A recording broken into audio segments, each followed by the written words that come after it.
I have documents for you guys too.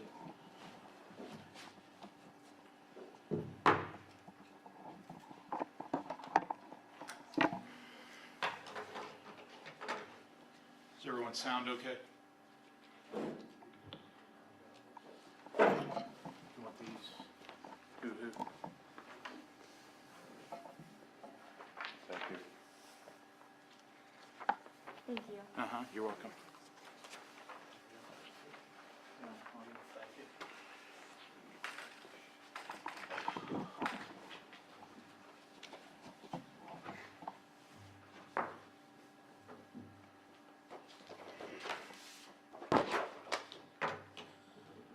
Let me know when you guys are ready. Ready? Yep. Good afternoon. My name is Rick Snyder. I serve as the president of the Indianapolis Fraternal Order of Police. We are here today to have a brief but pointed, direct press conference to discuss the latest incident of violence directed at Indy law enforcement officers. As we all know, this past Sunday, February 27th, 2022, an IMPD officer was shot and critically wounded in the line of duty. I'm pleased to share that the officer, while remaining in serious but stable condition, has been in good spirits. I was able to personally meet with him and his family this past Tuesday on March the 1st, and I can assure you our IMPD officer is remaining steadfast in standing his post and fighting for his recovery. His family asks that we relay to the community their appreciation for their prayers, their support, and their encouragement. This is a strong family of faith, and it is very apparent as they begin this walk, this journey, not just of recovery, but stepping through the process of trying to better understand what happened, how it happened, and why it happened. Now, as it relates, subsequently since then, we learned, our Indianapolis FOP learned of additional details related to the alleged suspect's criminal history and a prior release from custody in the days before this incident occurred. I want to stress from the outset, we always stand by this. This is an alleged suspect who is presumed innocent. We're not here to talk about innocence or guilt as of today, but believe me, we will have plenty to say about that in the future. But as of right now, we're here to talk about documented criminal histories and opportunities that could have occurred that could have not only intervened but prevented this incident from occurring.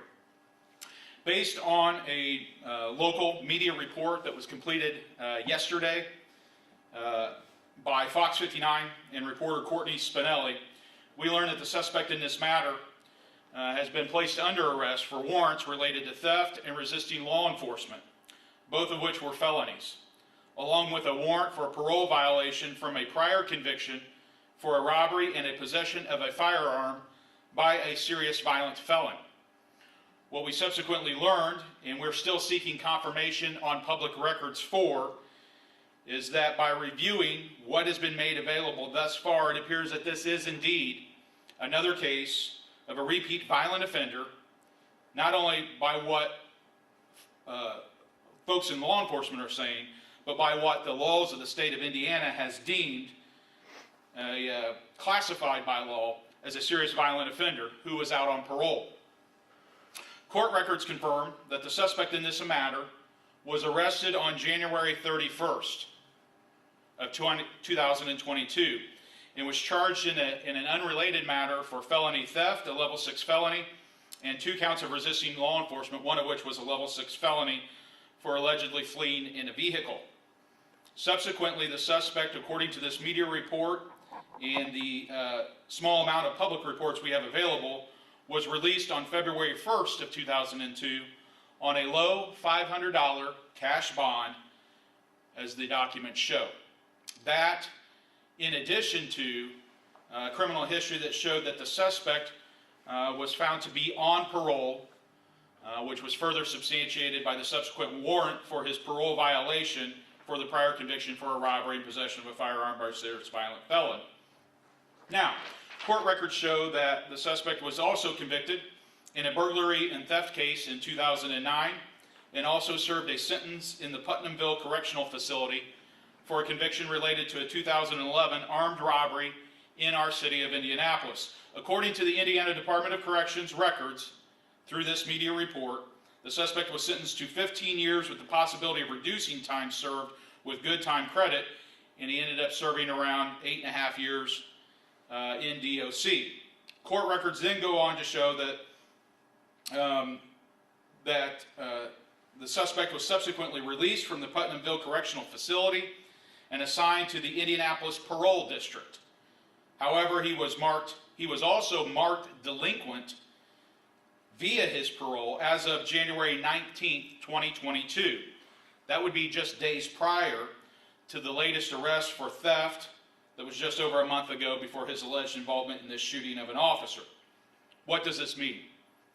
It means that we are, while still recognizing that this is an alleged suspect, these initial records show that once again, this was a crime of violence that could have been prevented through intervention by our court systems and our criminal justice system. However, it appears that did not occur. As we have said time and time again, intervention in the middle of a crisis is prevention. However, while we trust these reports, we want them verified. Trust but verify. Therefore, as of today, our Indianapolis Fraternal Order of Police, which represents over 3,000 active and retired officers and their families, including this officer who was critically injured and his family, are calling upon the Marion County Prosecutor to provide a full timeline and accounting of the alleged suspect's prior criminal history. We also want an accounting of the status of the suspect as a parolee. Third, we want to know why the suspect was given a low bond as a repeat offender. And fourth, what was the action of the Marion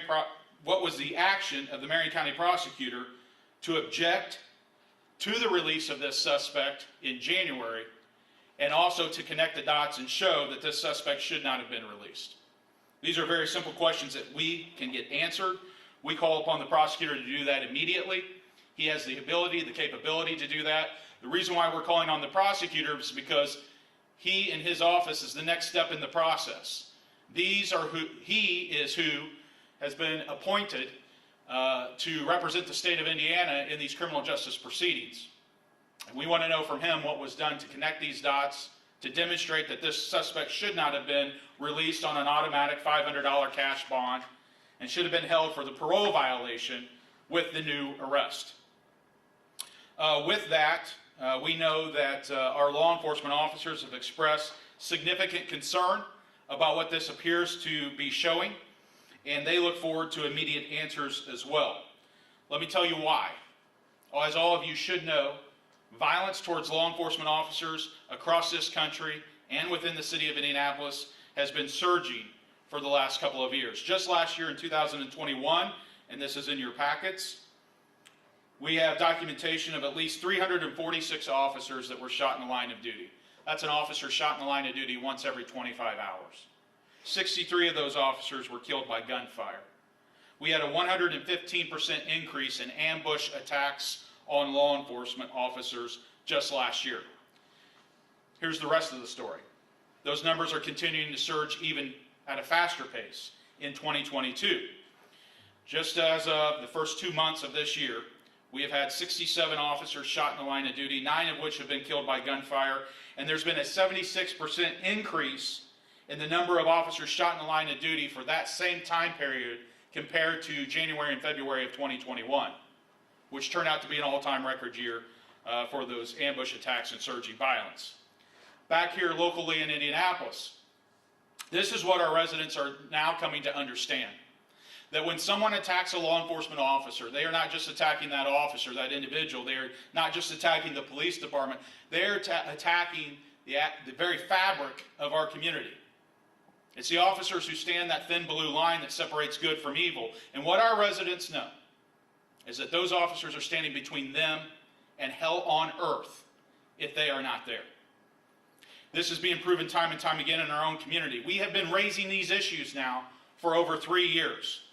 And we have documentation that shows that already from 2018 to the end of 2021, we had a 127% increase in the number of females who are victims of homicides. Now, when you look at that, you also see that we also have a system that allows for these low $500 cash bonds, even for repeat offenders, for crimes that have scientifically proven correlation to lethality in domestic abuse situations. What's all this means? It means that our residents and our officers are the ones stuck in the middle of all of this violence. And it is our political leaders that we are calling upon to fix these gaps in the system to prevent these acts of violence from occurring. Also in your documentation is an image, but also documents a series of felony crimes that are eligible for a $500 cash bond in the city of Indianapolis. Allow me to read them to you again. They are felony battery, residential entry, criminal confinement, intimidation, resisting law enforcement, strangulation, escape, pointing a firearm, criminal gang activity, stalking, and criminal recklessness. Each of those as a level 6 felony results in an automatic $500 cash bond. Now, the courts, the judges, they have told us that is not true, that is not accurate. We ask, then how does it keep happening? We're not talking about low-level first-time offenders. We're talking about repeat violent offenders who are alleged to have committed acts such as these, get an automatic $500 cash bond, and they're cycled right back into our neighborhoods. That shows right there these incidents of violence are preventable, and our system is doing nothing about it. Finally, it's why we are fighting at the Indiana State House right now in this legislative session for improvements and changes to be made on multiple fronts to correct the deficiencies within our criminal justice system, not just for Indianapolis, but through the entire state of Indiana. I'll remind you that we just recently had a police officer who was shot in the line of duty in the northwestern part of our state, in the Gary area, and it was later found that the suspect alleged in that matter also should not have been out, was out for prior acts of violence. This is occurring throughout our state, and as we have shared with residents time and again, the reason why you need to engage on this is because it is coming to a neighborhood near you, if it has not already. With that, I'll stand for any questions that you may have. Rick, you mentioned officers have expressed significant concern to you. How have they been feeling in the last couple of days? I'm sure it's startling. Well, they are, and I'm going to have the opportunity, I hope, to review the body-worn camera footage from this incident, but it's been relayed to me that it's pretty horrific and that the officers on the scene know that very well. I think we all know as officers what we sign up and what we put at stake, what we risk, right? We get that. But what we do trust is that the system, the criminal justice system, the state of Indiana, the residents that we are out here to defend and protect and serve, that they also have our best interests at heart as well. And that they would do everything in their power to prevent senseless acts of violence from occurring. I think it's fair to say that the morale in the police department is extremely low, and it has been. We're struggling to retain officers and struggling even more to recruit new officers. We're now approaching nearly 200 officers short of our authorized staffing strength for the police department, and we're in steep competition with other law enforcement agencies for a very limited pool of candidates. But this is what our officers know. It's one thing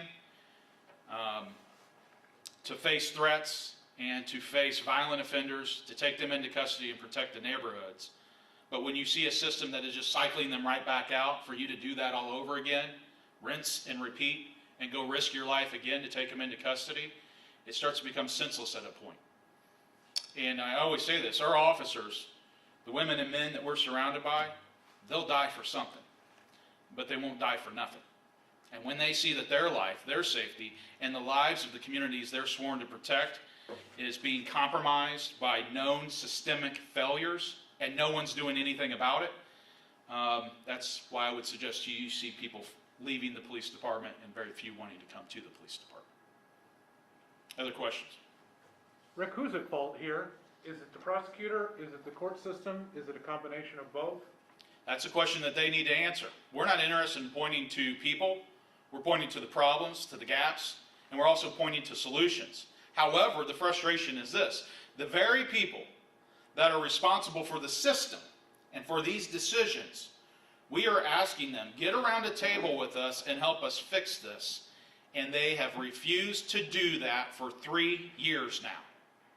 3 years. Proof positive, ask me the meeting that we collectively have all sat down at around a table to discuss these issues in the last 3 years. Allow me to help you. 0. Not one.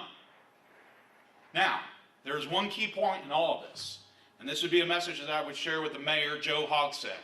You are the mayor of the city of Indianapolis. This is an employee of yours. This is an officer who raised their right hand in front of you, and you administered an oath of service to. We are counting upon you to bring attention to these issues and to demand that these issues get fixed. Not next year, not last, now. They got to get fixed now.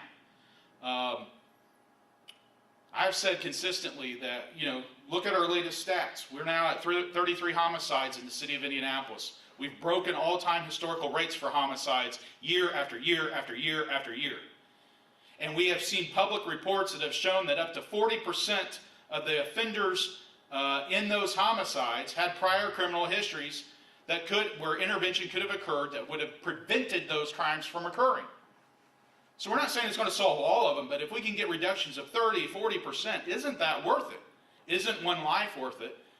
And just as importantly, isn't the life of this officer worth it? But again, folks have been MIA, missing in action. And we're going to have a lot to say about that in the coming days. So I just strongly encourage the prosecutor's the first step in this process. He can begin immediately by providing a timeline and an accounting of what occurred here. Perhaps this information is incorrect. However, what I've been told is I think it's going to be found to be even worse as we dig into it. So we want to know things like from the Department of Corrections, how many violations did this suspect have while out on parole? Was this the only violation? I think that's a fair question. Why, when a suspect is arrested on parole as a violent felon, is arrested for new alleged felonies, why would there not be an automatic hold placed on that suspect until the Department of Corrections and the parole office could address it? Instead, it appears the suspect was just cycled right back out on a low $500 cash bond. I made a pledge that we were going to go to the Indiana State Supreme Court and ask a very simple question of the Chief Justice. Is the Marion County Courts applying their Criminal Rule 26 related to bail reform appropriately? I can tell you the overwhelming response we have received is they are not. Criminal Rule 26 was never designed as a requirement, number one. So it's not required of the courts to do these bonds. And number two, it was never done within the spirit of saying for repeat offenders, they should get these low bonds. Yet that is exactly what is occurring. So the question we have is why?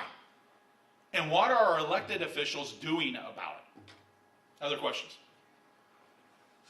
Is that the accounting from the prosecutor's office the first step in your mind to getting the ball rolling toward bigger Absolutely. solutions?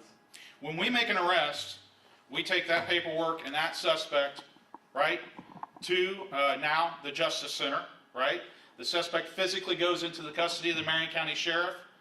The paperwork is submitted to the Marion County Prosecutor's Office, and the courts also have an initial probable cause affidavit to review before deciding on a release of the suspect. So we want to know from the Marion County Prosecutor, we have now physically handed this case off to you as the next step in the criminal justice system. What did you do to identify this was a parolee, a repeat offender, and shouldn't be eligible for a low bond? What did you do? Now, if the prosecutor then points back to the courts, I think it's then fair for the courts to answer the question, what did you do as the judge who reviewed this matter? You look at the probable cause, you look at the suspect's criminal history, and you should be seeing that they are on parole, which is a conditional release. It doesn't mean that you're free. It doesn't mean that you're out of prison. It doesn't mean that you've completed your sentence. It means that you are on release conditionally And so all of those things should trigger a red flag, and that person should at least be held until determinations can be made. Did that occur? So as we said, the records that were reported showed that an arrest was made on January 31st, and the suspect was released on February the 1st. So within less than 24 hours, the suspect was released on the low $500 cash bond with that kind of history, and apparently out on parole. How does that happen? Why don't you have confirmation on that yet? How come you cannot get that? Well, that's another excellent point. Thank you for asking. The question was, why don't we have confirmation on all these facts? It's exactly what we have been pointing to. You have to pull together an abacus to connect the dots with our public reporting system to show how a suspect's criminal history overlaps and forms a timeline. Right now, you cannot go into My Case, which is a public portal for criminal record system, and put in a suspect's information and see their criminal history in chronological order.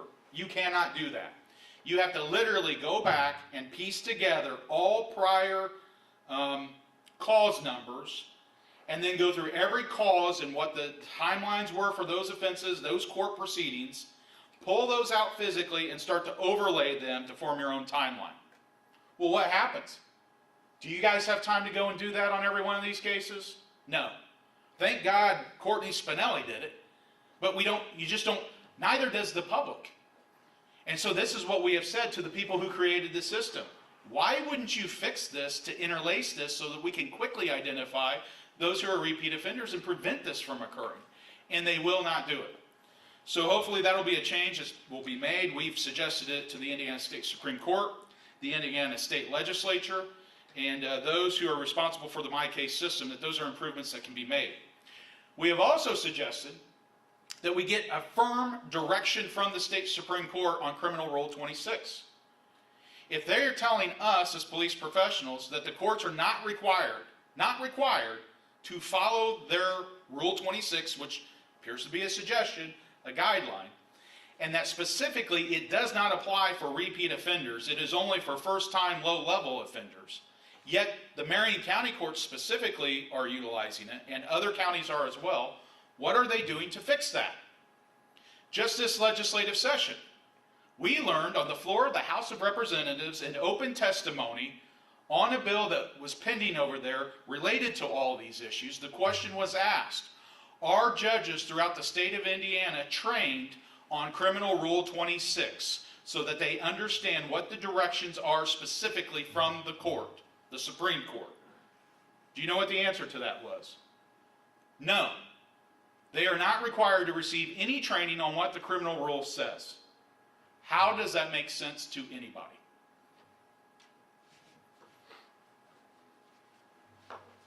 Other questions?